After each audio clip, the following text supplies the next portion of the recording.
And now I think that brings us to our Sick of the Week. Sick of the Week. So this week's Sick of the Week, some good news. Recently published research shows that 1 dose of the HPV vaccine is just as effective as 2, which makes it easier to increase the global uptake to protect more people from cervical, anal, penile, and some head and neck cancers. Ha! I bet you thought you'd be safe from HPV vaccine talk in the Q&A because I talked about it in the monologue, but you are never escaping it. As you know, in the US, the vaccine has reduced the prevalence of precancerous cervical lesions by 80%, despite the fact that only 77% of eligible people have received at least 1 dose. And you know, in Scotland, women who were born between 1988 and 1996 and vaccinated by the age of 14, none have developed cervical cancer.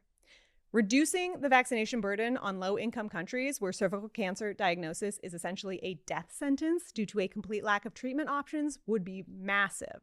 Sometimes in global health, the easier it is to implement an intervention, the more appealing that intervention becomes.